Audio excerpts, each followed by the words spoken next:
How are you doing? But so, I can't complain. May get better. But Good morning, everybody. Good morning. Court will please come to order. There's a quorum present. All the members of the court are here present. Our notices have been duly posted, and the court is duly called. Is there a motion to open court? So moved. Second. All those in favor? Aye. Aye. Will the bailiff please open court? All rise. Dallas County Commissioners Court is now in session for the February 2014 term with the Honorable Judge Jenkins presiding. Please remain standing for the invocation. And our invocation today will be given by a guest of Commissioner Price. Judge, I want the record to reflect you said all legal notices posted. They were posted for 9 o'clock, and by executive order of the judge that we did not proceed until 10 o'clock, which I think is in conformance with the laws as I understand the state of Texas. So I want the record to be real clear.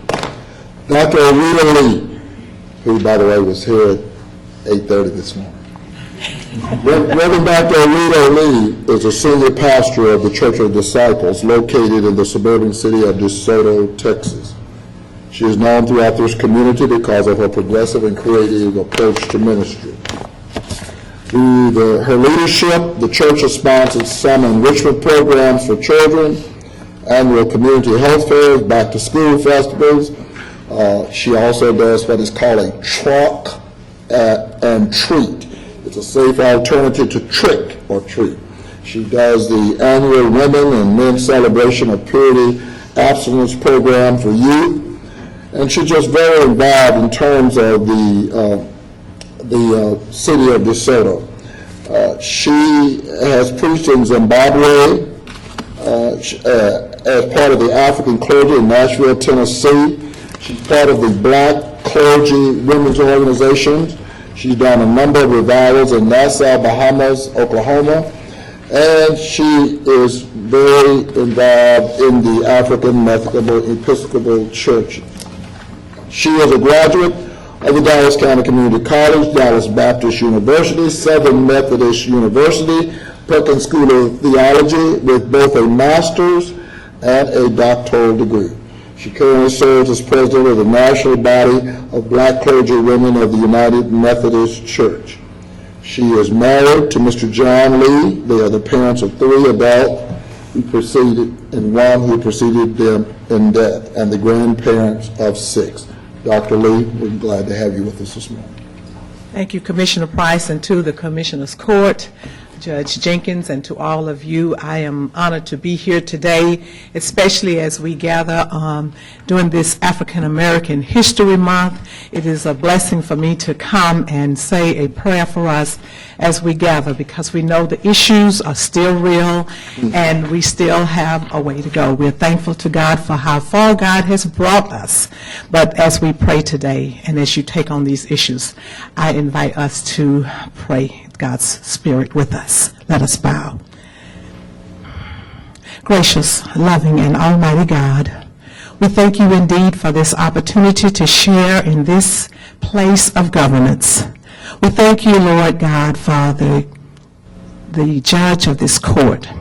We thank you for all of the commissioners. We especially lift up to you each and every one of them as they consider the issues that impact the lives of a changing community. Let us be alert to the change.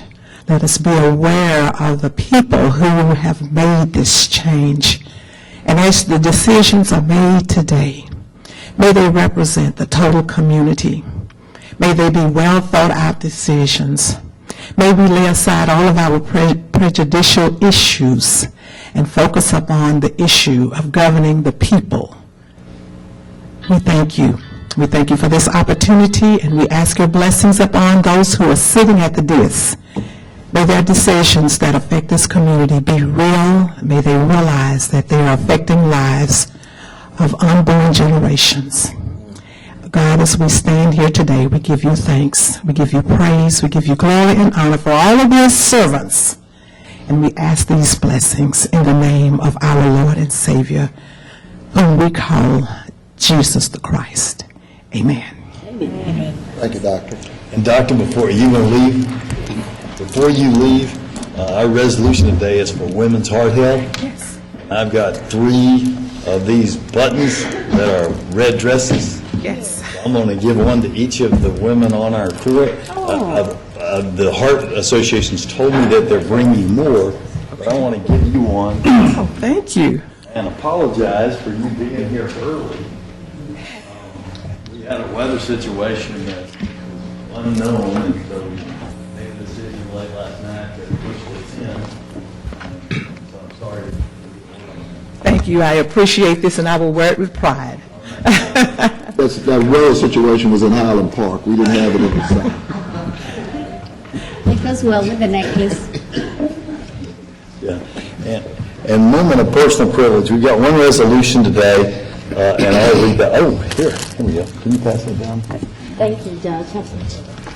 Thank you, Judge. Moment of personal privilege. I want to let you all know our department heads what was going on with the weather and what we're doing, because I want you to know you guys are important and we're looking after your safety. Daryl and Homeland Security, Lauren Mish, or Lauren Trimble, sorry, Lauren, married Lauren Trimble, and I were on the phone with about 24 of our partners last night at 9 o'clock. And after that call, I got on a call with Bill Hale from TxDOT, National Weather Service, and the recommendations, which I agree with, were to push to 10. We got up and began looking at it again a little after 3, had a phone call at 4:30, made a decision a little before 5 to stick with 10. As it turns out, which is the case in hindsight, I think we could have had court at 9 o'clock. Unfortunately, that information wasn't really available, and we didn't know when it would be available. It became available a little before 5 o'clock. Because I want to get you up-to-date information, and we don't want a situation where what happened to Dr. Lee, where a lot of you come and some of you don't. We made that decision for 10 o'clock last night. Sometimes we'll get it right, sometimes we'll get it wrong, but I want you to know, under our new protocols, where we're working with Dallas County Schools, DISD, and another 20 school districts, NTTA, TxDOT, National Weather Service, and other partners on the calls, I think as a group, we're doing better at getting the information we need to keep you safe and keep business running. So that's what went on with the weather, and we have one resolution this morning. And Before you go into that resolution, I want you to know there were a number of Dallas County employees who did not get the message, who showed up for work on time. all right. And they were calling, and someone was here to answer the phone, couldn't get in the building.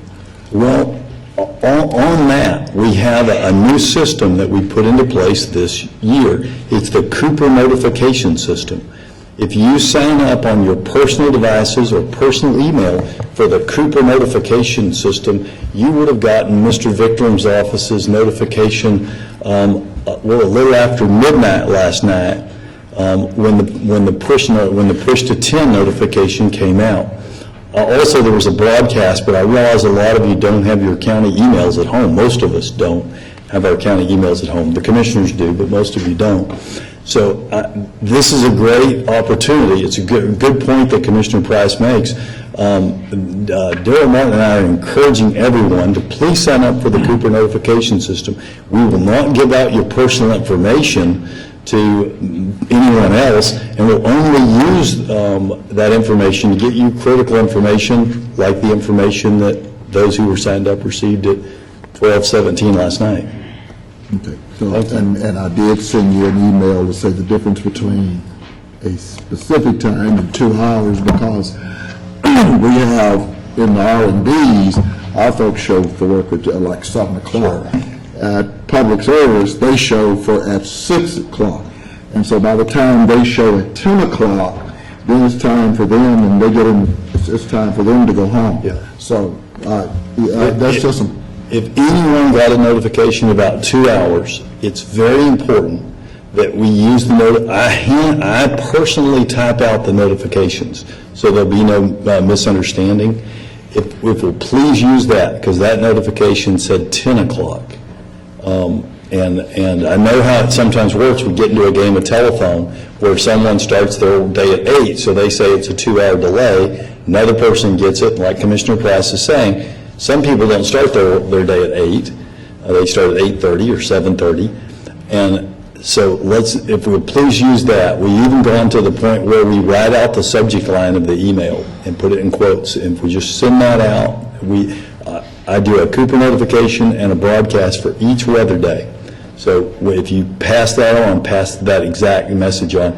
That way, if it gets screwed up, we can, it'll all be on me. Okay? Judge, would you remind folks how to sign up for Cooper also online? Yes. How do you sign up? HSAM website, there's a Yes. link to it, and you can sign up directly online. Right. It's super easy. It's quick. You put on your home, Gmail or whatever, or your cell phone, and you get that info. Also, on these weather days, always be please checking the television, because what happens on these weather days is these decisions will sometimes be made, like the second one today to remain open was made between 4:30 and 5 o'clock. And so as soon as the decision's made, if the decision had been, we were keying off of DISD this morning, if they were going to close, we were going to close. And we were working with them and making our decision. If that had happened, we would immediately punch some buttons on a computer program to scroll that across the bottom of the computer screen. That's another way, if you don't have Cooper notification, to get the information. But the gold standard best way to do it, because we have situations where, for whatever reason, it doesn't get scrolled across the screen, is to sign up for Cooper. We bought that for your convenience. Thank you. Just the note, too, it's also on the website. The IT department puts To that sign up, up too. for Cooper? Yeah. Oh, that's right, yeah. Oh, and that's right. And when we got the closings on the website as well, under IT and under HSEM. On the front page. On the front page, okay. All right, so today is a resolution for heart health. It's actually last Friday was Women's Heart Health Day, and this is Heart Health Awareness Month. Many of us have had heart disease affect our family. As some of you know, my sister and I watched our father suffer a fatal heart attack when I was 7 years old at Lake Cliff Park.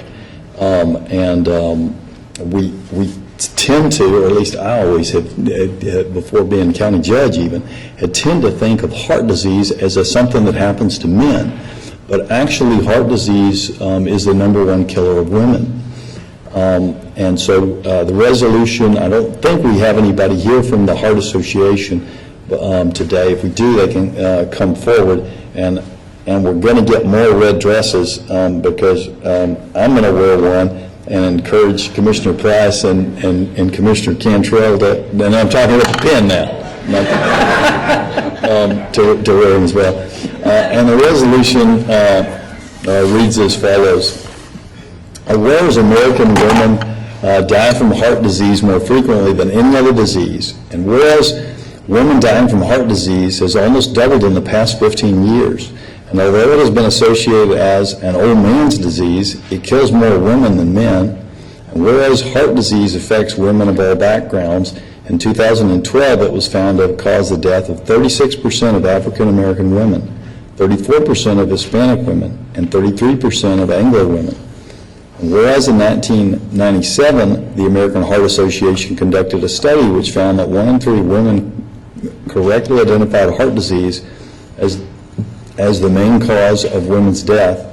And whereas since 2003, the nation has been observing the American Heart Association Go Red for Women campaign to call attention to the dangers of heart disease, raise awareness about its causes, as well as educating the public as to how it can be prevented through healthy eating and daily exercise. Whereas the Go Red for Women campaign, a national campaign, aims to educate American public about heart disease, or the silent killer, and alert women that it is more deadly for them than all cancers combined. And whereas the Go Red for Women campaign educates the public by instituting the first Friday of February as National Wear Red Day, celebrating the month of February as Heart Month, promoting national fundraising and media campaigns to increase awareness and fund critical research, to more fully understand the science behind cardiovascular health and heart disease. And whereas the Go Red for Women campaign has made significant strides in raising awareness across all populations, including minorities, where today 23% more are aware of heart disease status as the #1 killer of women. And whereas promoting the Go Red for Women campaign must continue since heart disease is still a major concern for women as well as men, and Americans can reduce the risk through regular exercise, maintaining a healthy weight, and not smoking.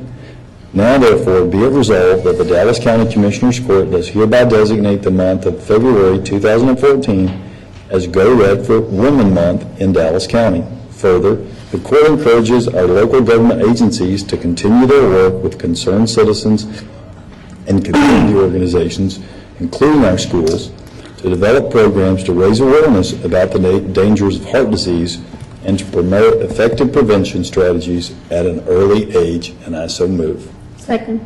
All those in favor? Aye. Let me, she's not here this morning to discuss this, but, you know, it's interesting, you talk about, and I think Dr. Lee said, it's African American History Month, more African American women, 36%, are impacted by this disease. Ms. Phillips, I know you're not here for that, but you're an RN, you're in Parkland.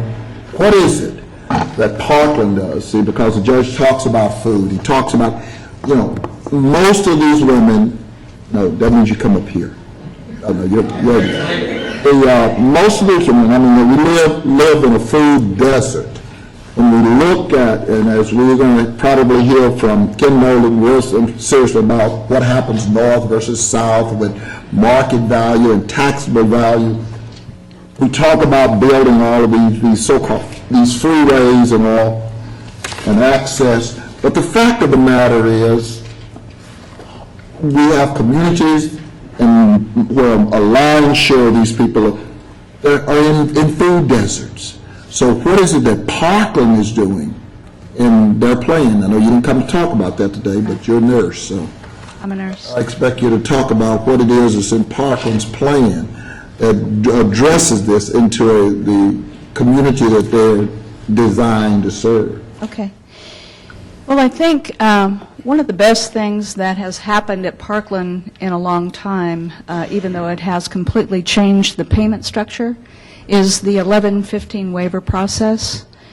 That process is very focused on getting deeper into the community, adding more services in the community, and really transforming the way that we look at health care across America, not just in Dallas County. So what that is enabling myself and my team to do is put more locations in place to take care of people in a more prompt manner. We're also beginning to implement what's called population management, and that is in the community-oriented primary care clinics, there are about 148,000 individuals that we're trying to take care of. We have put in place many clinics, many programs for diabetes, for congestive heart failure, for other types of chronic diseases, but what we've been doing is trying to do it in mass. What population management through the 1115 waiver funding and other funding and planning will do is help us identify all the way down to zip code what individuals in what areas are suffering with what chronic disease conditions, and then put things in place where we can better reach those people for those conditions. One of the terms that has been written about is called triple aim. And in triple aim, you identify the population that you're going to serve, you define the experience that they require or that they want. This should be done in conjunction with the populations themselves. Then you can monitor the effectiveness of the interventions that you've put into place, as well as the cost for each individual themselves as to what care they receive. Those are some of the things that we're putting in place. I'm here today to talk to the court in a different session about 5 of those, or actually 6 of those locations. I'd like to make That a help? note at this point, too, if it's okay. I was going to say it later, but on Saturday, I had the pleasure of attending one of the health fairs that that Parkland offers at the Southeast Community Health Center. And on Saturday, even though the weather was not optimal, they did see 77 people there. And of those, there was an emphasis on the healthcare enrollment, the ACA enrollment process, where they did enroll 10 people to get health care, plus provided information for another 62 people. Related more specifically to this, though, too, is that of those 77 people they saw, there were 22, or approximately 28.6% of them, that showed elevated cholesterol levels, which means that in this attempt to go out and really reach out to people on a Saturday morning when they are not working and more available, that this high number was seen and then referred to either the clinics there or to their doctors. There also were another 10 people who had elevated glucose for about 13%. So I just want to say that this is a perfect example of Parkland reaching out and doing their part to go into the community. And that's not only thanks to you, Dr. Phillips, but also to Angela Morris, who does a lot of the community education part, and to the director of that program, or the administrative person there, Argenta Fisher, who has a very close outreach into the people right there. Right. So thank you very much for that, and I think it, is that connection between what we're trying to do as a county, what Parkland's trying to do as a main hospital, but then also in their outreach efforts for the community health clinics.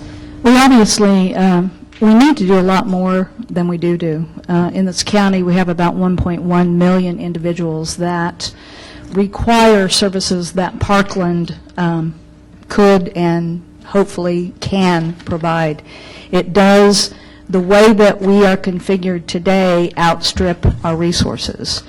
But I'm really, really hopeful that through the population management, not only specifically by disease condition, but by groupings, we can identify those individuals who are more well and reach deeper into the community more frequently with larger groups to take care of them and hopefully facilitate their staying well.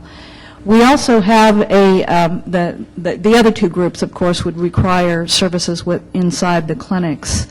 But at Southeast, we have a garden there. I think it's a good idea to do more work with the city, probably. We kind of did that as a pilot with the Urban League to see if we could start growing gardens on the clinic locations that have land. I think the patients do like that. They get it for free. We don't charge anything. And Southeast, there are grocery stores around there, but the feedback that we've gotten along those lines has been good. I've not pursued, I worked with the city when we were setting that up, but I have not pursued recently conversations with them to see what else we might do together to create, gardens and things like that. Well, I'll yield to Dr. Garcia, but it's interesting when they want to talk about food deserts Yeah, we in our will. community.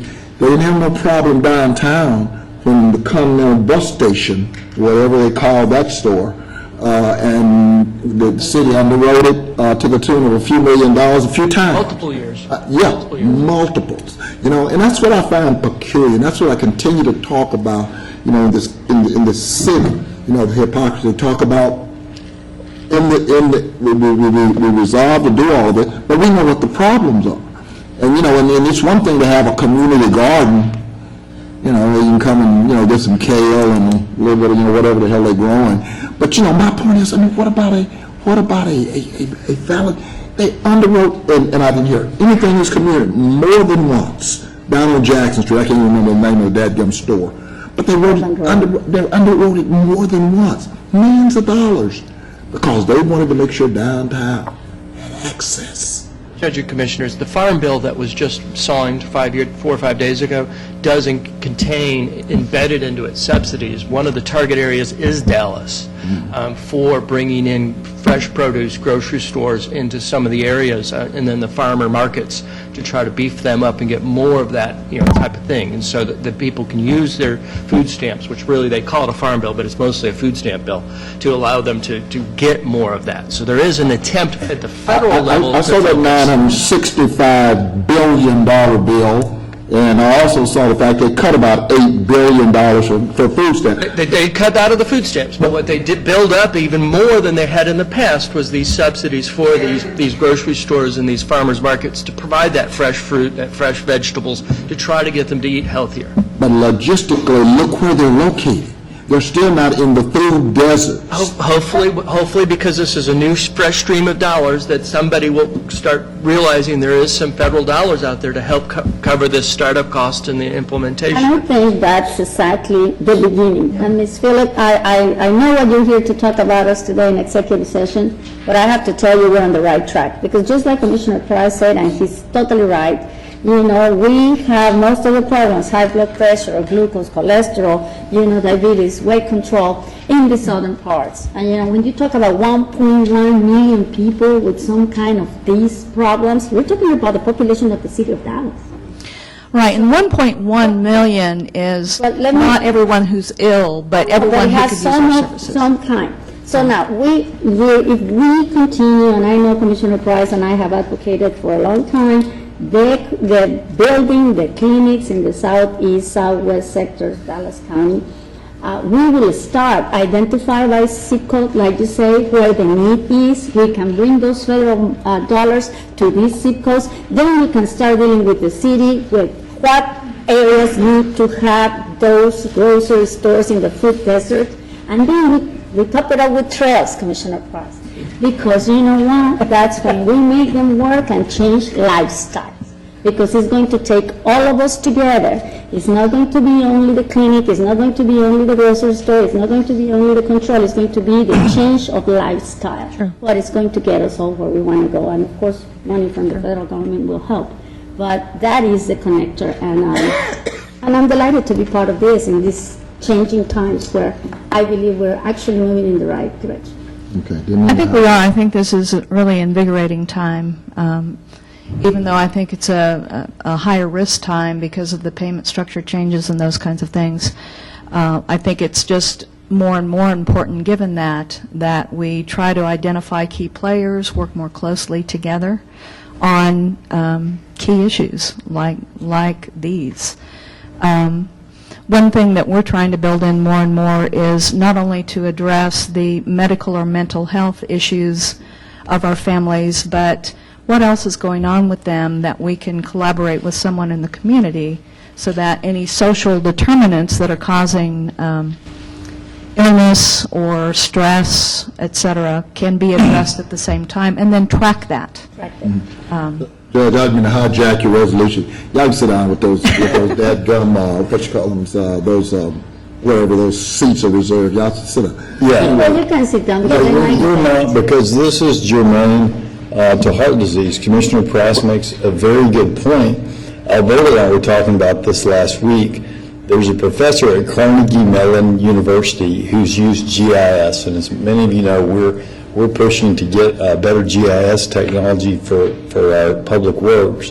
And GIS can be used to find all kinds of things. What they've done at Carnegie Mellon is they've looked at the effects of poverty on health using GIS.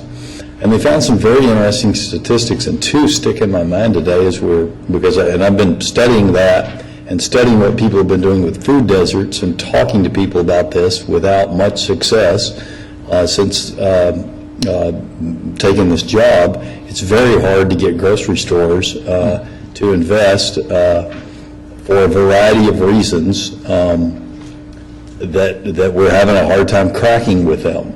But here's a couple of things from that Carnegie Mellon study. Children who live within a block of a safe area to play are 33% less likely to be obese. Adults who live within a mile of a grocery store that sells produce are 20-something% less likely to have heart disease and colon cancer. So it's a really important issue that we're bringing forth. One of the things my staff's looking at, and we want to broaden that to the other commissioners, and there's a story about, I think it was Portland, Oregon, last week in the newspaper. It might have been another city, but I think it was Portland. Cities that have used, and it could be the county, it's been cities so far, but cities that have used a program to encourage store owners to carry produce. And with the Farm Bill, it may be that we could partner with the Agriculture Commissioner to set up that type of a pilot program here in Dallas County. And there's some financial incentives and some help in getting those healthy choices in the stores.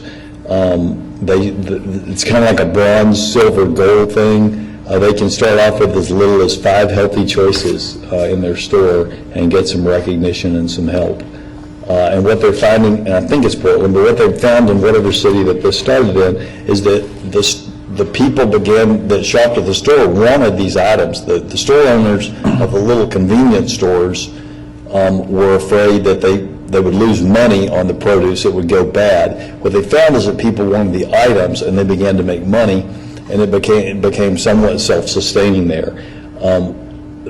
That's something we might want to try. I've talked to HEB, who's trying to break into this market, about points of distribution stores where you have a very limited tiny stores and maybe people can order from them. They're looking at that, but the talks don't seem to be moving very much. They're not moving because of the margins, and we understand the margins in the market business. That's what I'm still saying. We're catching hell regardless. And unless we're going to be able to, and just like when last couple of weeks we've been talking about this income inequality, I said when I read that Communities Foundation report, the EIC, and we'll keep going back to Earned Income Credit, the reason San Antonio does better than us is because they push it. And I don't care whether it's the mayor.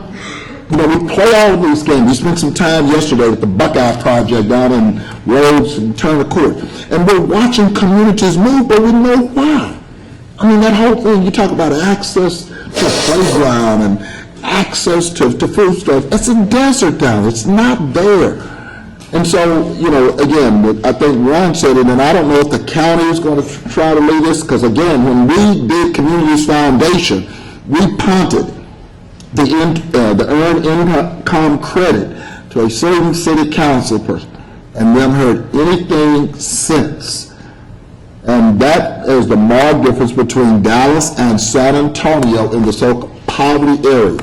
Now, I mean, we know about the Farm Bill now, and I don't know where that puts us, but I mean, are we just going to kind of do that, do resolutions? I mean, somebody's got to, at the end of the day, we've got to drive some of this stuff.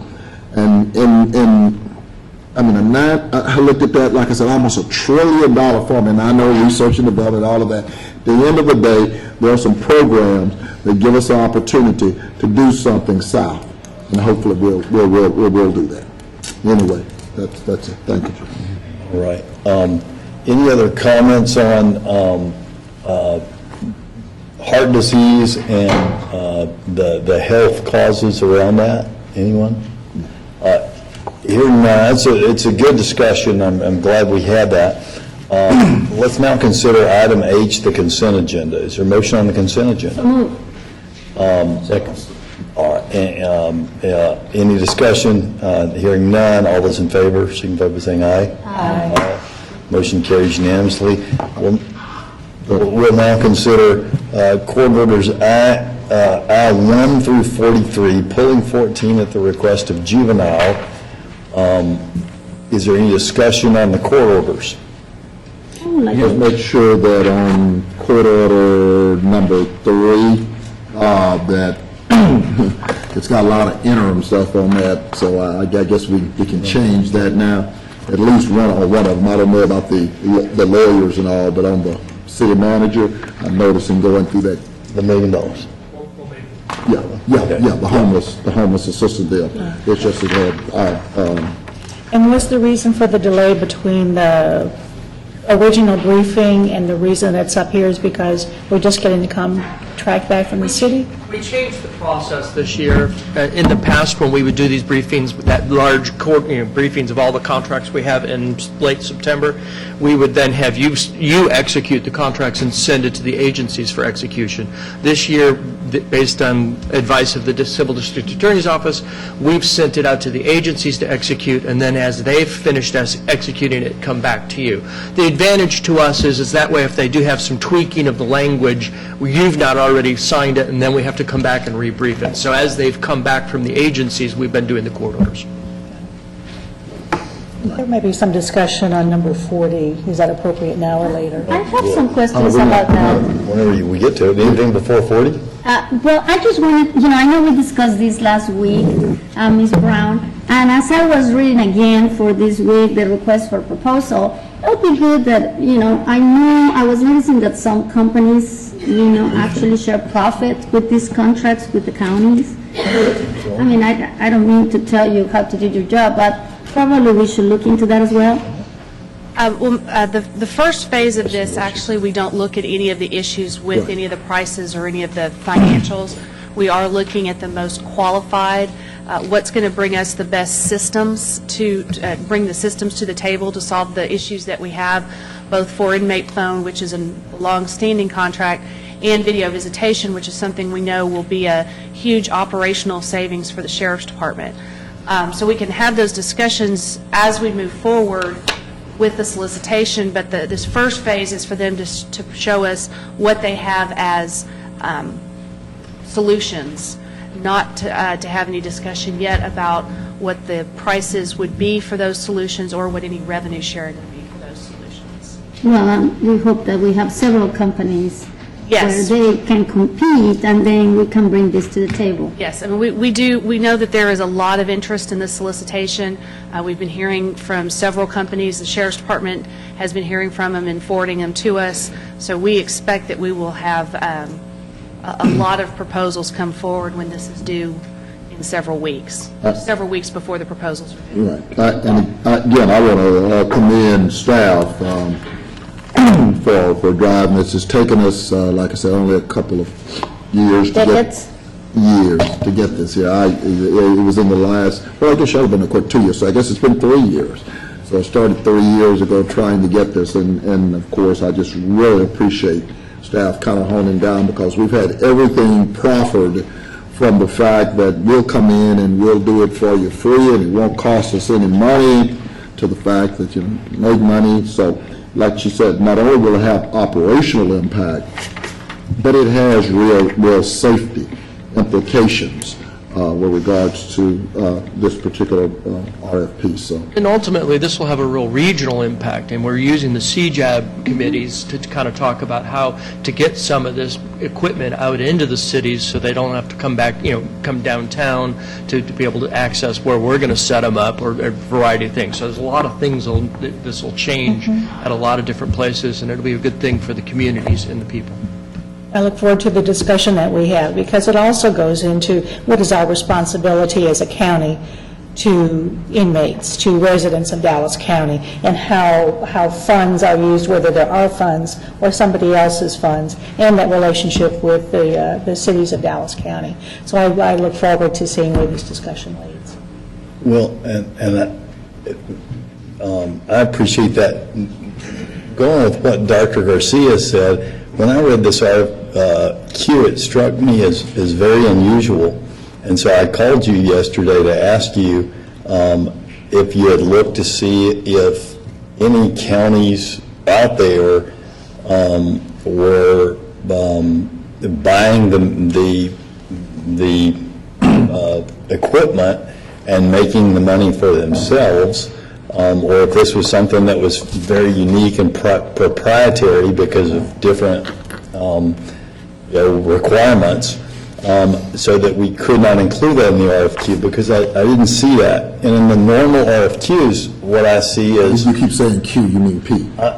Well, it is technically, the title does say proposal, but we are going through the two-step process where we look at qualifications first. Okay. In a normal situation, what I'm used to seeing is we look to people to purchase a product and maintenance of that product, and then we capture the savings and the money from that. And in this one, we're looking for either them to provide it at no cost and capture the money, or revenue share the money with us.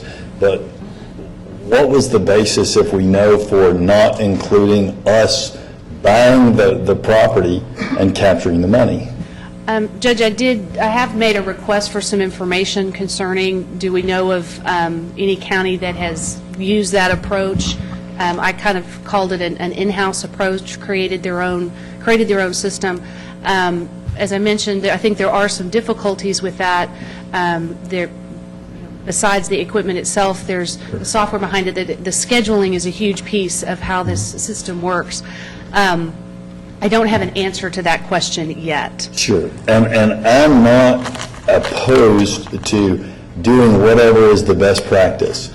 But anytime I see something where there's consultants who are anxious to enter into a contract and either revenue share or take the money, or provide something up front and take the money, I'm trying to figure out, is that something, like, I know they're doing revenue sharing with red light cameras in a lot of cities.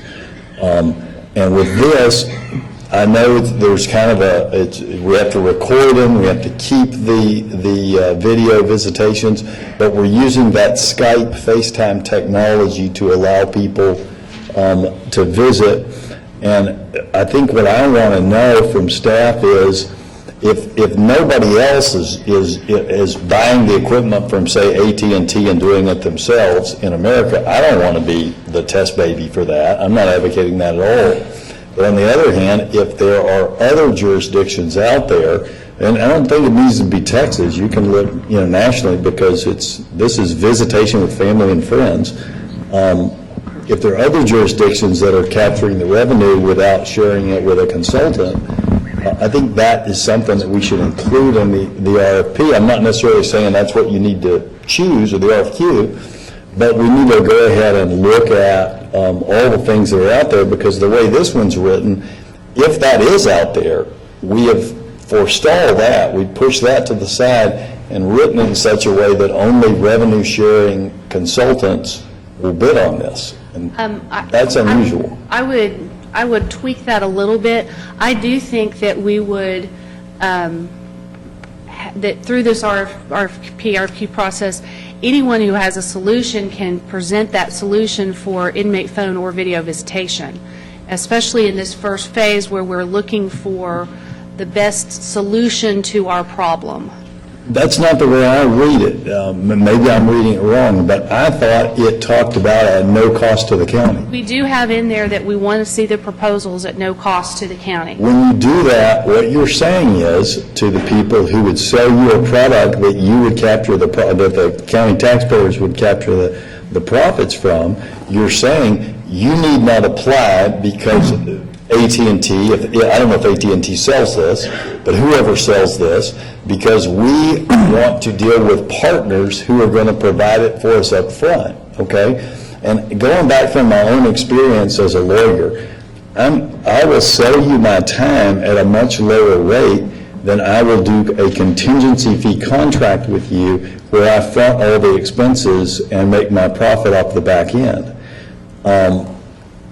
My concern for the taxpayers is sometimes the revenue share is in the best interest. Sometimes buying things on the front end and keeping the money for yourself is in the best interest. We weren't apprised of what I consider to be somewhat unusual nature of this RFQ because it is seeking a revenue share partner or someone to, maybe to keep all the revenue and provide us with a service.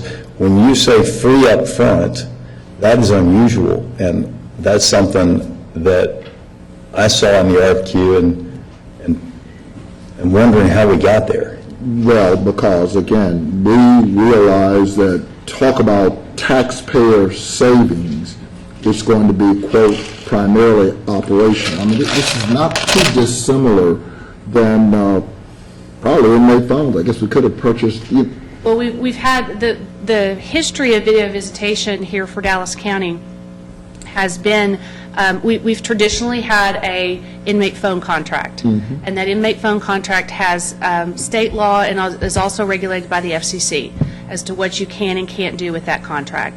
That has been a revenue sharing contract. This court, for many years, has wanted to make sure that the fees that were charged in that contract were reasonable fees. And the last time we did this solicitation, that was a very strong position of this court, that they did not want the revenue sharing. constituents, our constituents. Did not want to maximize revenue sharing at the cost of gouging the constituents. So that contract was put into place that way. Then we moved forward and did try to do a separate solicitation just for video visitation. With the thought, there was some thought that something would come in. There was no limitation on it, but that something would come in as a no-cost option. We did receive proposals.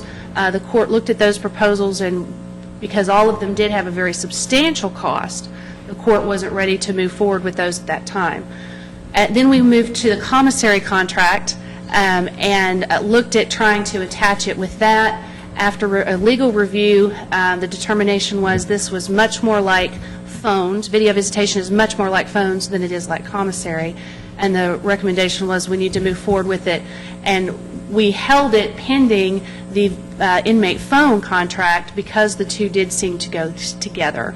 That there are groups out there that do both, we know that, and that there are groups out there that do phone but have a partnership to do video visitation. What we were hoping to get from this is the best possible solution for both phone and video that will actually work within our operational systems of the jail.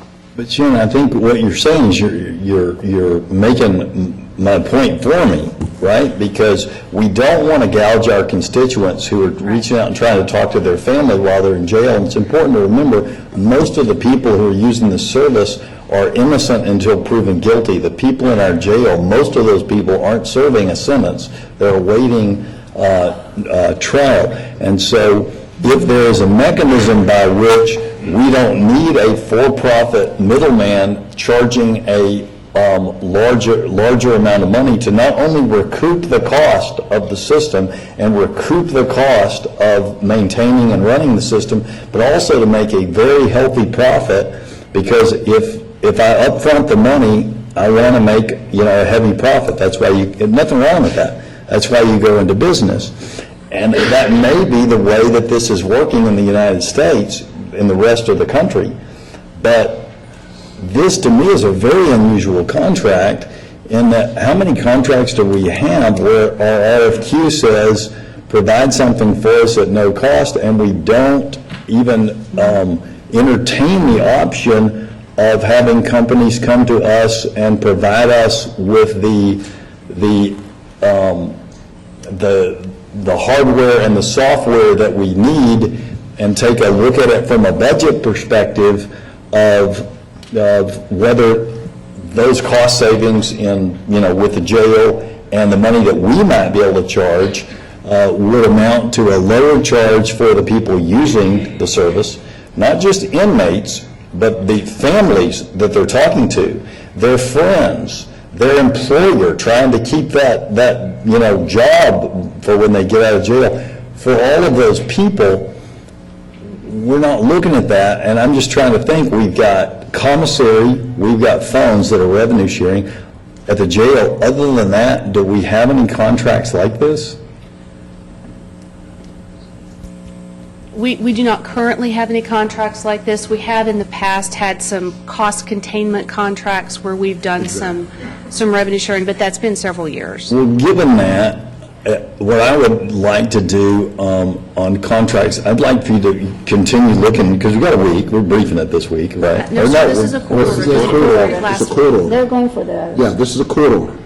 Now, you that's want to try to okay. amend But it. this is just an But it's RFP, not- remember, is it no, not? yeah, But we the got- RFQ dictates what you're going to end up with. Right. This RFQ is narrowly written to say you want things at no cost. Can we pull this RFQ for a week just a and minute. go back and Just a- or amend the Just RFQ? amend it. We if can you- amend it, yes. Amend it, if That's a that's. very common practice for Yeah, us. yeah, we're- Find so- things that need to be, specifications that weren't quite right or a change, we can do that. We have a pre-proposal conference scheduled for this, and we're well ahead of that, so we can do it before that pre-proposal conference, so any interested groups would be able to know about it in enough time. So that if we find that there are companies out there who offer the apparatus necessary and that we might run ourselves, we can look at that as one of the options. And I think, yes, I think we can do that. I would like to see what we find from our consultants as far as what they're aware of in the jail communities as to, has there ever been anything outside, has that model been used successfully in another entity? Right. That's And what I I'm think if asking. we found that that wasn't the case, I think you'd want to continue forward, although we may want to still talk about that no cost and what that I means. agree. I don't want to tailor it to just 3 or 4 companies. I want to open it up, if that exists, I want to open that up. And then I do think we'd have to have that, a conversation with IT services, because an in-house function like that would require IT services to have some management of that, and what that type of cost would be. Yeah, and based on where we are with IT services, I don't think we really want to go down that road, but that's a whole nother deal. But I can find the answers to the Right. questions. Thank you. Right. and that's what we want. I think it's important, and if we have the opportunity, let's go ahead and explore it. Well, Yeah. for this court, other than Commissioner Cantrell, it doesn't have the history. It's no longer, the inmate phone contract was not about detainees. It was about families. Families were having to front the bill, number one. And families were getting terminated. What do you mean terminated? Their service Oh, the phone service. was being terminated. Collect calls. Because, yeah, and it was this court at that time that I proposed that there be a third party to intercede on behalf. Well, see, and again, that's one of the reasons we start talking about, no cost and getting us out of the business and not front-loading IT and all of that. And again, we looked at the one in it was Las Vegas. Las Vegas, the Sheriff's Department is Yeah, visiting. and so, I mean, it's not, One of that I the mean, this is not phone new, and I understand your concern, but I'll tell you, and there's some words around here like banner. I didn't hear any heart attacks. But there are words around here, Judge, but all I'm saying is that when we go down these roads, and that's fine, you can open it up, but anything that we can offload that we don't have to be responsible for in the refresh, staff, et cetera, because we've got challenges, as you know, okay? Port maintenance, all those. Yes, all of that. We've got challenges right now in that department. This court's very much aware of that. This is just nothing but another technology program. And to talk about, even begin to talk about a solution in-house and the purchase, et cetera, it's that's just from my perspective, it's just. What we do, the pre-proposal conference is actually going to be held in this room on February the 26th. Okay. So we will make sure, Judge, before that happens, that we have answered those questions and that we are going down the road that the court wants to go down for this solicitation. And I want to recognize Commissioner Price and Commissioner Cantrell. Before the rest of us were on this court, the prior court was charging even more exorbitant rates than we charge now, far more exorbitant rates than we charge now. for these calls and causing a great amount of heartache. Even the contract we have now, which is a contract, I understand it's a contract, but when that contract is up, I noticed in our contract, we're charging people $3 and something cent surcharges to place a call to their loved one here in Dallas County. And I noticed... Oh, no, that was one of the reasons, that contract, what was that contract? No, in fact, that was one of the things that I complained. At the end of the day, when we award this, we're going to know what the infrastructure cost was, we'll know what their cost structure, and we'll be able to establish the rate in which we allow them to charge for the service. I mean, that will build into that contract. We're not going to leave it an open door for them to be able to. charge. That's the We set the court rate. decision. And I want to hear from Chris, and I respect the contract and the legal obligations to follow the contract and the spirit of, that y'all worked on the contract when we didn't have a court that was focused on these families.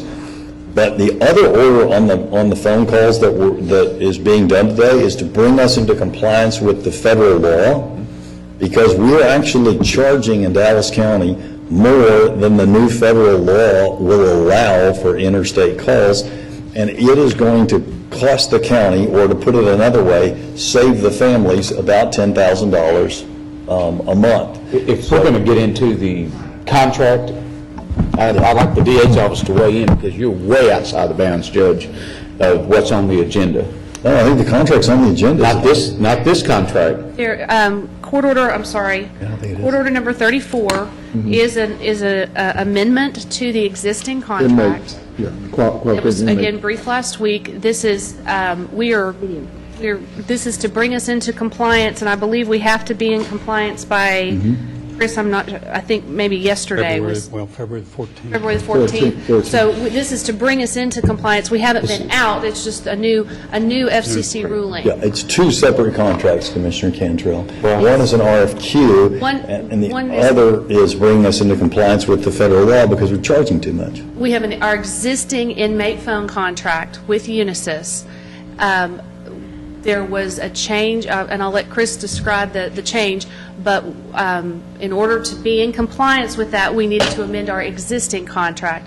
The RFP document is what we're putting out to get our new contract, because this current one's scheduled to expire with no extension options. Current rates for a local call are 3 minutes, $3 for 15 minutes. One of the lowest, if not the lowest rates in the area, states. And we drove that rate down. Yes, we In did. fact, like you said, when we got $2 million. Yeah, it was a $2 million. $2 million hit, that's right. Yeah, we took, about a couple $1 million, but all I'm saying is when you say it wasn't focused on families, I'm always, and this court and every record will show that I've always been one trying to drive that dadgum contract down. I started by saying I commend you and Commissioner Cantrell, but I don't believe this court, I'm not talking about the two of you, but I don't think the prior court was focused. I think there is a fundamental problem in Dallas County that exists still, that we are balancing our budget a lot on fines and fees, and the fines and fees take up a good chunk of what people pay to keep property taxes low, and that's a regressive tax. And Judge, but some people will make the argument that the people that utilize that system, or that needs that system, they should be funding some of that bill also. I agree Not with just taxpayers, not law-abiding citizens, but people that break the law. They're the ones that ought to be paying. I agree with that, but have you ever heard of the concept, I know you have because you're a lawyer, you're innocent until proven guilty. The people in our jail are innocent until proven guilty, and their families should not be charged any more than what it costs to run that system. We should not be making money off people's families who want to talk to their loved ones who are awaiting trial in our jails. That's my opinion. When you arrive at a fine and cost, as you were just saying, there has been an adjudication. If there's no adjudication, you wouldn't arrive at fines and costs.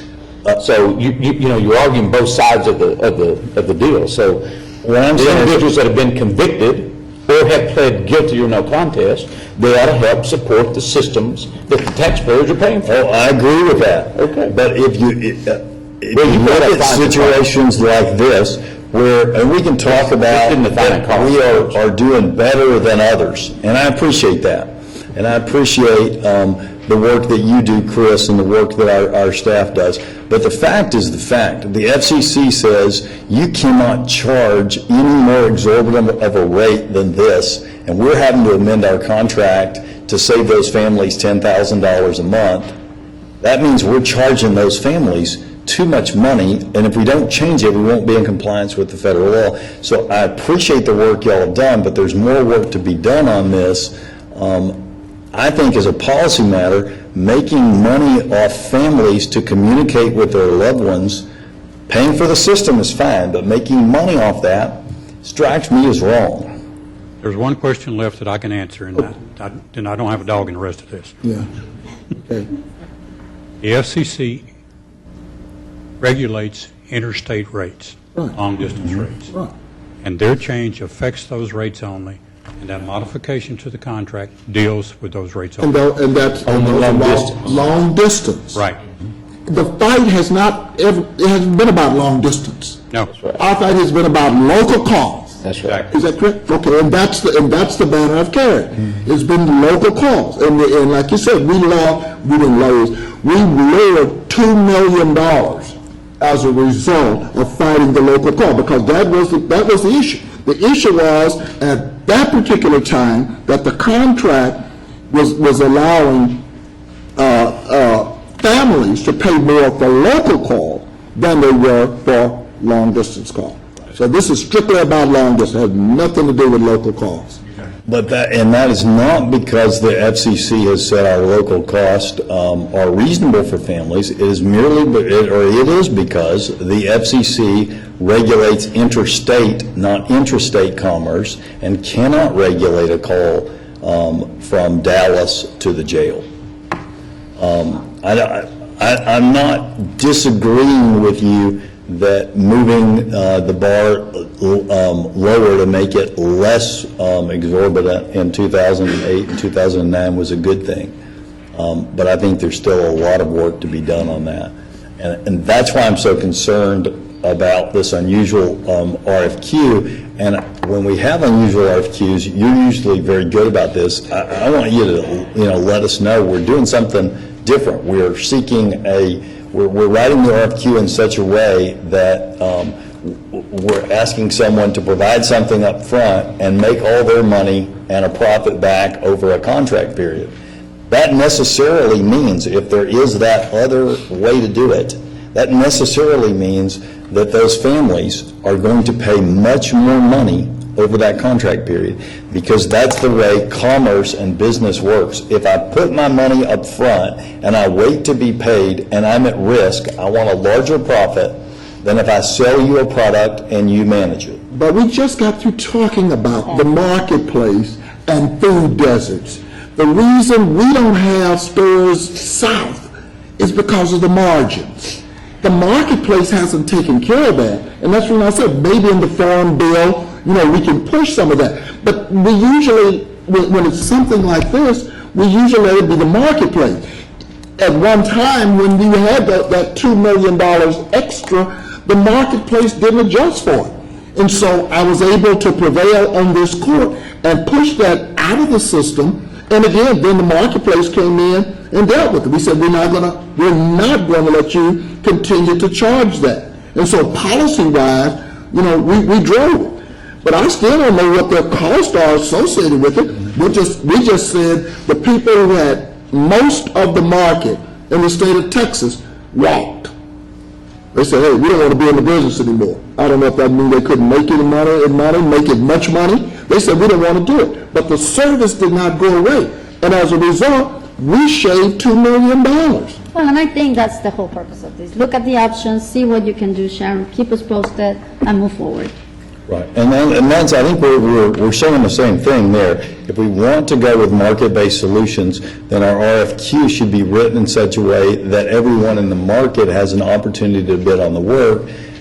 This RFQ is written narrowly, so people who want to enter into basically a contingent, at-risk, no cost to the county, upfront relationship where they get to make profits over a contract period, bid, and you get obviously a completely different bid if you can write, I can write an RFQ for you where the only person who can answer the RFQ is Sprint, or write another one where the only person who answers the RFQ is AT&T, and it's as simple as me dictating the network.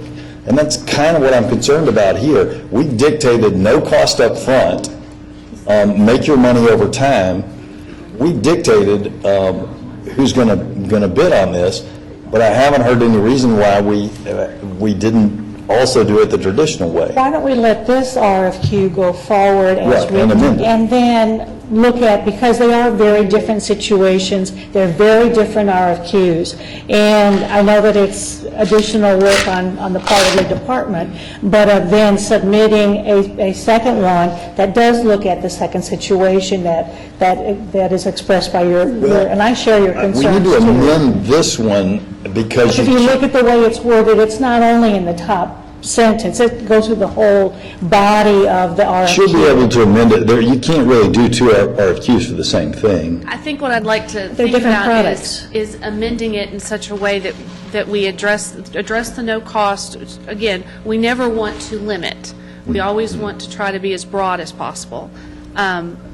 And we'll have to do some thinking about how could we accept both options with what we have here, is what I'd like to try to think about doing. I'm not quite sure how I can get there, but if you'll let me talk with some folks, I think. It just, in respect to time and those kinds of efforts, and that it will take some time to craft that, why don't we allow this to go through, allow this to go forward, and then you've already got essentially the basis for the second RFQ, which would address the county. Shannon, can we amend it in such a way that you've got plenty of time, like you said before the 26th? Yes. Why don't you just offer an amendment? Offer amendment, you keep saying it. And actually, what I'd like to do, Take a let look, see if you me can do go it. back and take what you all have said and see if I can create the amendment and let you all see that. That's fantastic. So that we can, and Okay, but the hopefully court- that I captured it. Okay, but the court order is on, so. I'll offer an amendment Okay. to it now, and the amendment is to make it as broad as possible and to include companies who would sell us product on the front end for the county to manage. I think that would cover it. And just frame it, and the maker and the second need to accept that. And to the Who's the maker, maker? I can't remember. I was a maker. Okay, who's accept that? Okay. I accept that. I don't think I Second accepts. You have a seconder? Second accepts. Okay, so we have that then. Great. Somebody had a comment on 43? Or did I misunderstand that? it was, I think it was all 40. No, that. I think everybody was just Yeah, looking at that was fine. I asked the question about 40. Yeah. Oh, okay, Open I the beg your spots. pardon.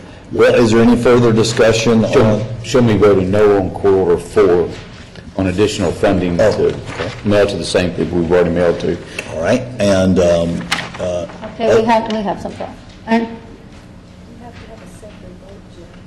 oh, okay. You want me to put on a separate vote on the RFQ? okay. Oh, that's right. 40. Because of the computer, we're gonna, I'm gonna ask The maker and second. yes, maker and seconder Pull four. to pull 4 and to pull whatever the RFQ one is. 40. 40. To pull 4 and 40. Is that acceptable? I'm 14 who was pulled. And 14's already. 14's already is that pulled. Acceptable? Yes. All right, so we're going to take a vote then on 1 through 43, pulling 4, 14, and 40. All those in favor signify by saying aye. Aye. Aye. Any opposed? Nay. Ayes have it unanimously. Next, we'll take No, she motioned, Dr. motioned. Garcia motioned. Commissioner I Price second. seconded. I would already pressed, and all we need to do is vote. Done. It's But if you, take a second, if you need to retype something, go No, ahead. it's done. No, Yes. it's just done. We're good, okay. So next, we're, court order number 4, any further discussion? Well, no, you need a motion. You need a motion and a second, and, That's the one, Commissioner. 14 is pulled. It says 14 We need to point. do, we need to do 4 separately and 40, then 40. So is there a motion on 4? I'll move a court order number 4. And I second. Right? And let me just say, last evening, I did talk with Ms. Tony Pippins-Poole, and I understand that there is more information coming forward with regards to the questions that were lodged in this court last week. I believe she provided, I think that's already come out, hasn't it? No, they're saying they need another 30 days to gather more information. Yeah. Right. Come up with cost estimates, to come up with strategies, to come up with everything. So I'm not sure why this court's pushing this thing forward so hard, but I'm going to vote no. And I understand that, Commissioner Cantrell, but I wanted the record to be real clear that I did reinforce those questions on last evening, and I was assured, because of everything they've got with primaries and everything else going on, that they're working on that, and even with, quote, the city of Dallas now coming forward with another issue that we haven't been briefed on yet, but I'm sure we will be. But she's got her hands full right now, and I think that's legitimate. And of course, and she tells me that even answering questions that you put forth, it still wouldn't change the outcome of this, quote, mailing. But they would answer your question, so. Okay, well, then let me ask this question. Is that mailer going out before the March primary? Heard? That's not what I understood, Ms. Poole? No, It's not? Okay, well, then I renew my deal for why push so hard to get it done now. Okay, Because they are covered up. They shouldn't be doing this. okay. Thank you. Any further discussion? Call the question. All right. Question's been called. All those in favor signify by saying aye. Aye. Any opposed, signify by saying nay. Nay. All right. The ayes have it 4-1 with Commissioner Cantrell voting nay. And a moment of personal privilege. It ain't popped up on her. Oh, while we're doing that moment of personal privilege, I got a call from my friend Tony Pippins-Poole last night at about 10:30, and she said, "Judge, have you thought about the early voting starts tomorrow?" And I said a couple of choice words, and then she told me she was just jacking with me that it starts next week, because we were working on the weather stuff. So that was a good one. It's the 18th, right? Sorry about that. I said they want me to quit saying jacking with, so I'll try to remember that. 40. Item 40 is before us, Judge. Before my time. All right. So, I think the kids think it means something. With the amendment that the with the judge, amendment that the judge put forward, if they got a motion, I'll second, and the second accepts. This is 34. 40. 40. Okay. So we got a motion and a second on 40. Any discussion on 40 as amended? Hearing none, all those in favor, signify by saying aye. Aye. Any opposed? None. That carries unanimously. Next, we have our time-sensitive court orders, and there's just one, J1. Is there a motion and a second on J1? So moved. I yield. Second. Do you know who moved? Okay. All right. Got that? Commissioner Daniels, second. Great. Any discussion? Hearing none, I'll call the question. All those in favor signify by saying aye. Aye. Any opposed? Nay. Ayes have it unanimously. Next, we'll move to our briefing session, which consists of items to be considered for a subsequent session. Mr. Martin, will you lead us through the briefing session? Judge, can I have a moment of privilege? I want to introduce to the court today a group of students from Williams High School. They're 9 and 10 graders. Can you please stand up and be recognized? I know there's on both sides. Thank you guys for being here.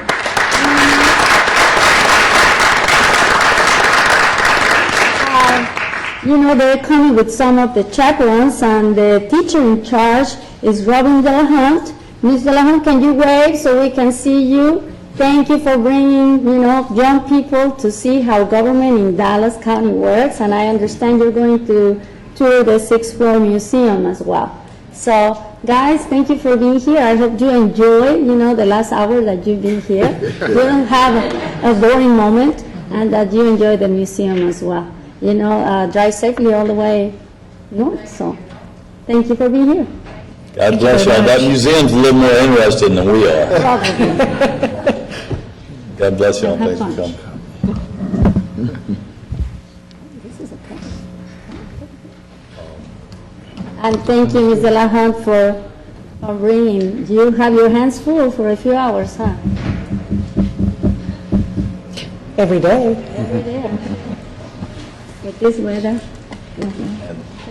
Thank you, Judge. Thank you. Mr. Mark. Good morning, Judge Commissioners. Item 1, Health and Human Services, approval of full-time epidemiologist, 2 position to be fully funded by the Department of State Health Services effective April 1, 2014. Item 2, approve the 2014 LIHEAP Weatherization Assistance Program contract with the Texas Department of Housing and Community Affairs.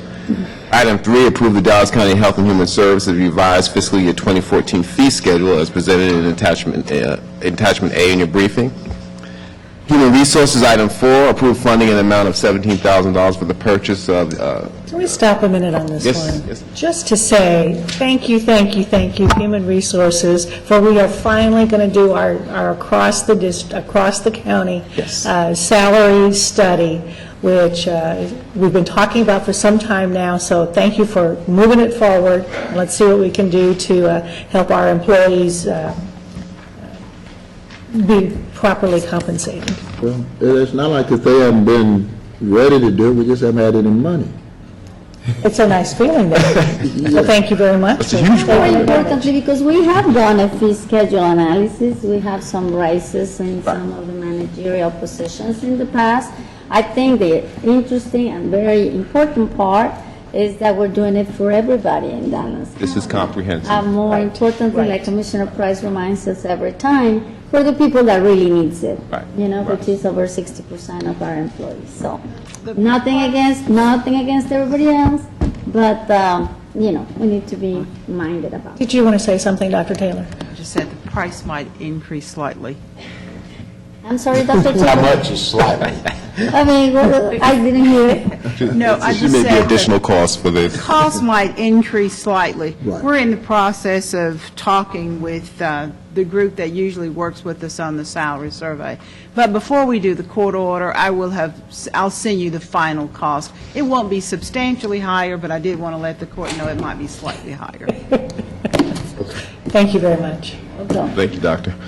Information Technology, item 5, approve the supplemental agreement with Data Management Associates of Brevard, Inc. for facilities management use of ZAX software at no additional cost to the county. This is also one of those milestone events, too, because this means that the use of the mainframe for Dallas County's IT needs is now moving into the next stage, because all of the programs, all of the data have been moved to off-site, right? Yes, ma'am. This, it is basically data management of Malabar, Florida, is basically running the actual mainframe operation for us.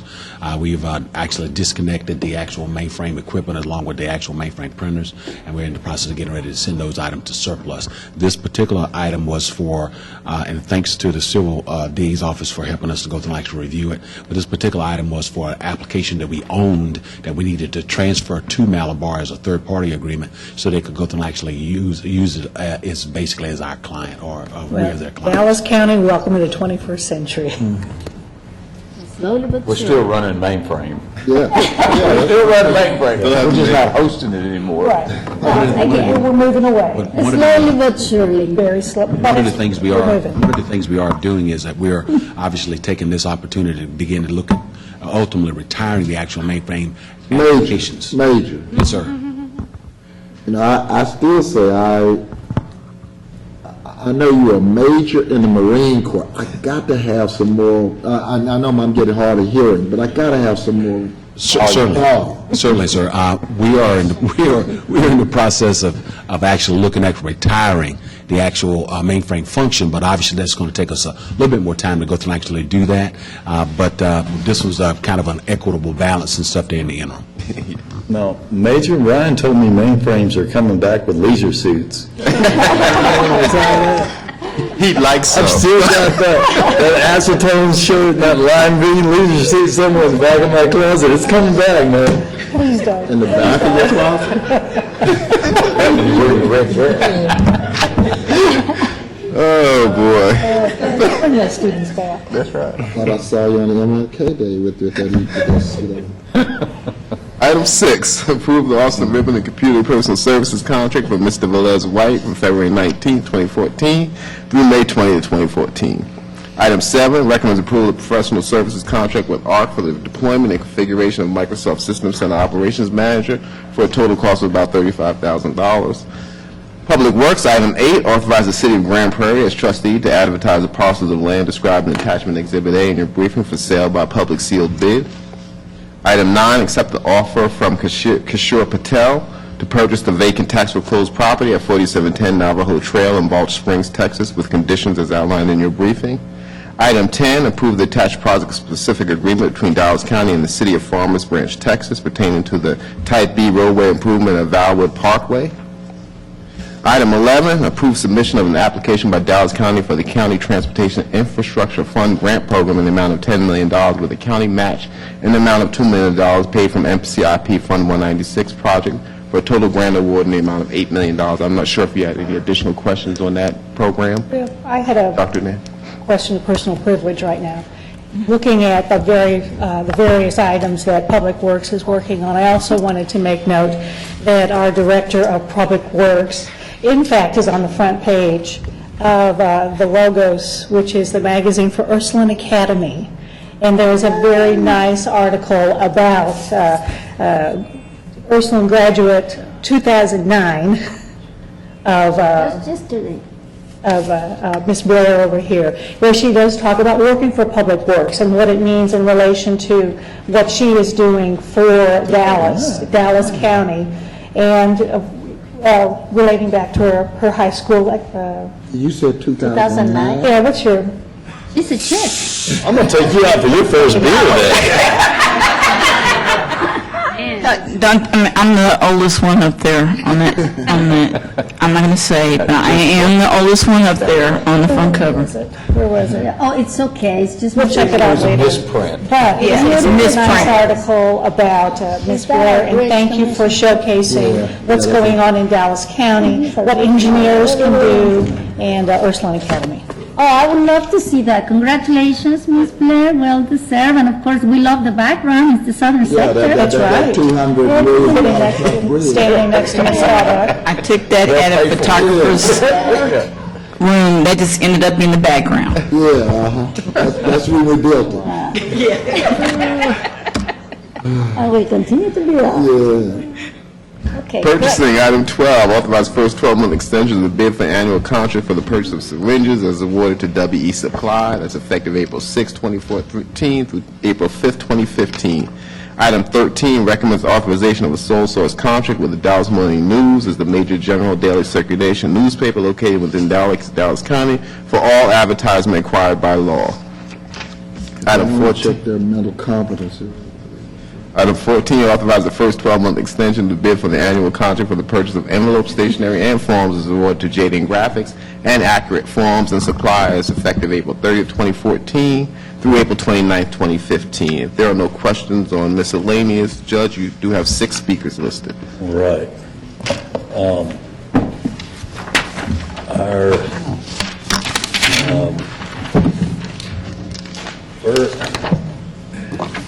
oh, okay, now, I got it now. Please read the rules of decorum for our public speakers. All Commissioners Court attendees are hereby advised that this meeting is conducted in accordance with the provisions of Dallas County Code, Section 74 and 71. Visitors and registered speakers are order and decorum at all times. Personal, profane, or slanderous remarks are not appropriate and will not be allowed at any time during this public meeting. Any and all applause will be kept brief in observance of time constraints. Disruptive visitors and/or registered speakers may be removed and are subject to the penalties provided in the State of Texas Penal Code, Section 38.13, 4201, and 4205. Registered individual speakers are limited to a maximum of 3 minutes, and the maximum discussion on any one topic is 30 minutes. All right, thank you very much. And our first speaker today is Miss Kim Grant. Miss Kim Grant. Miss Kim Grant. And our second speaker today is Miss Charlene Rushing. Miss Charlene Rushing. Ms. Charlene Rushing. Our third speaker today is Mr. Quadrille Forrest. Mr. Quadrille Forrest. Mr. Quadrille Forrest. Our fourth speaker is Mr. Robert Ciccarelli. Yeah, good morning, everybody, commissioners. I spoke before. I finally graduated from the OCR program. However, I've experienced a couple of things that have really been puzzling about my experience. One time I was in court, Judge Skemp was my judge, and I had a casework. She's very good. However, the judge asked her about a UA specimen, and there was no paperwork on it. My caseworker said that I already took the UA last week and it was negative. I never took a UA. This happened like a month and a half ago. I've been trying to get to my caseworker to talk about why she lied to the judge, Judge Skemp, and she never talked to me about it. I talked to her CEO, and she tried to avoid the subject altogether, and I already got any information from Judge Skemp or my attorney what happened. This led to my title called Mental Health and Homelessness. I was very mad at my caseworker. Called, Green Oaks. I felt like I wanted to do something to her. They got back to her, my caseworker. What I said was supposed to be held in privacy, or I heard state law was supposed to, it was by state law to report it. I'm being threatened to get kicked out of my mental health providing program. This is very puzzling to me because it's very troubling. If you have to report something, you're in a crisis, and it comes back to your caseworker, and that mental health provider will threaten to kick you out. Something that you needed, you thought like you had to do to get better at your mental health. I'm being threatened to be kicked out of the program and housing. I'm very puzzled why my caseworker was not reprimanded for lying in front of Judge Skemp. And if I would have lied, I would have been put in jail.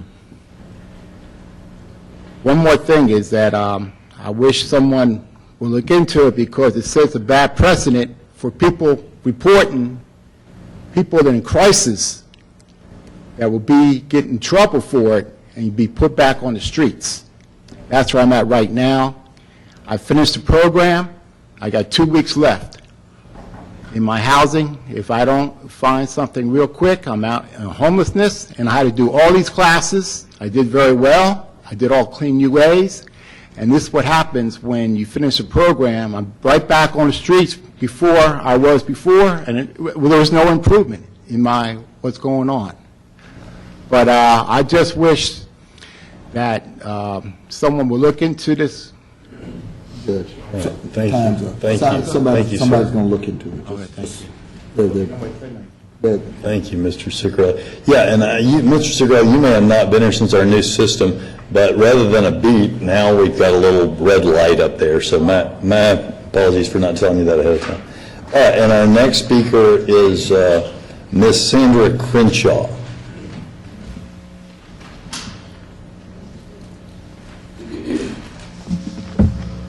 My name is Sandra Crenshaw, 2018 Lanark Street, still in District Commissioners 3. Let's not get this twisted. I am not concerned about the inland port or 408. I understand the bigger picture of attracting corporations to the state of Texas versus an area where there is no workforce, no corporate housing, and where there are no good schools. I'm concerned about District 10 and its public schools being at the bottom of the list in Texas.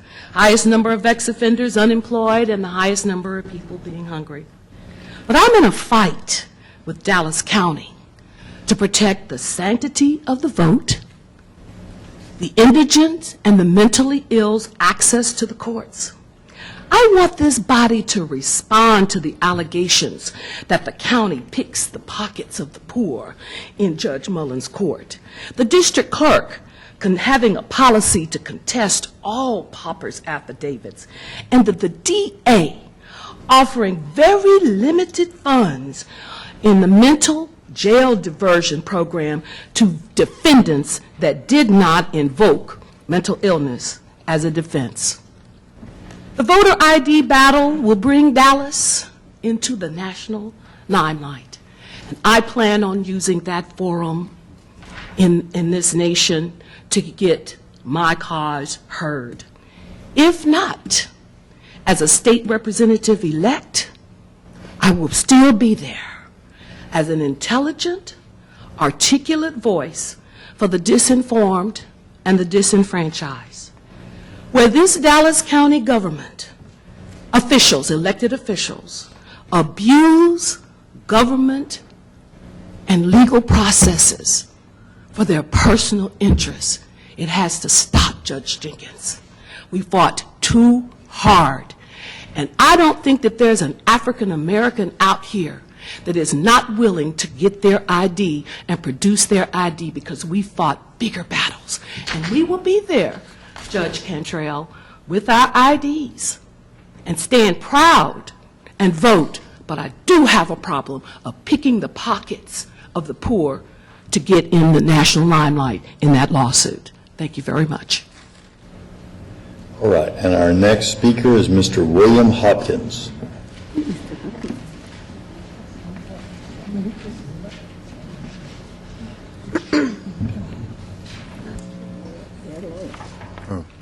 Thank you, Judge Jenkins. Judge Jenkins, I gave everybody a copy of the RSR lawsuit when the city of Dallas and the state of Texas sued the RSR lead smelter. You met with the president. The lawsuit, the county and the Parkland Hospital was supposed to get our health records when we go there from this lawsuit. And you're supposed to submit the records to the city, where the city was supposed to pay for our health and insurance due to the lawsuit, Judge Jenkins, that I gave you and gave all y'all. Parkland haven't gave the city our health records so the city can pay for it. I was at the city yesterday trying to find out about the people that Parkland's supposed to help, and the city told me that they had lost the records. The records had been thrown away or they lost them. So this is so the county and the city won't have to pay the tax on that money that y'all supposed to be helping the people with. And that's a federal offense. It's fraud, and it's a federal offense for the Parkland and the city, what the city and Parkland is doing.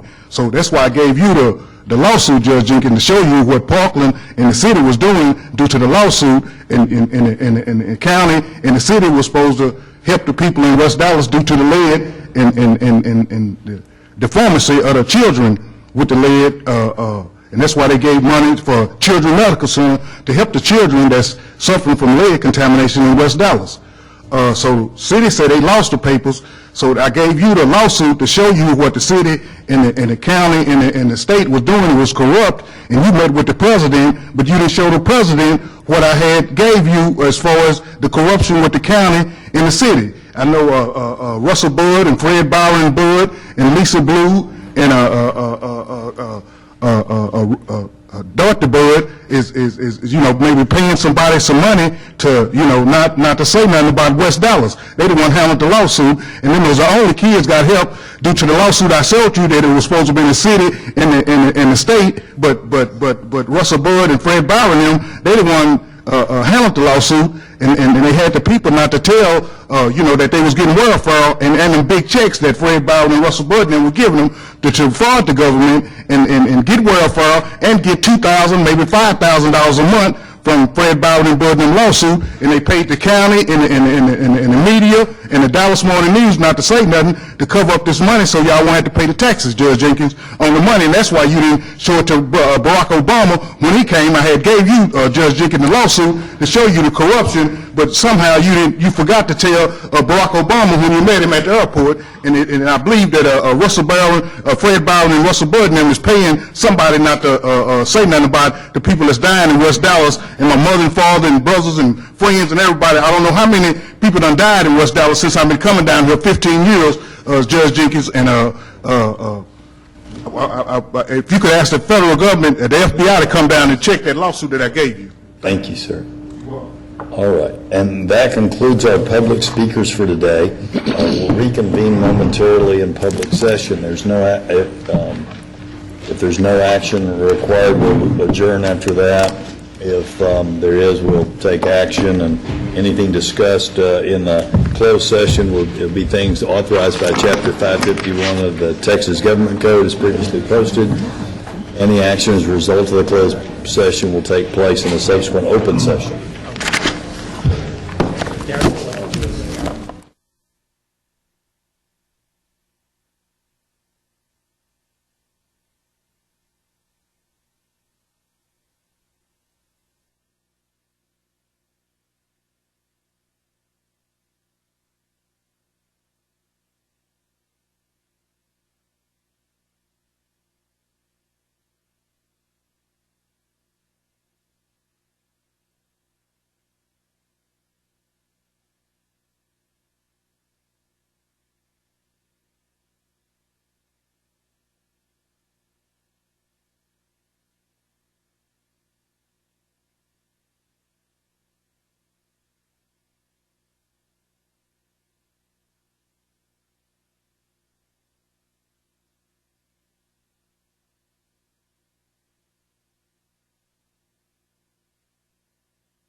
You ready?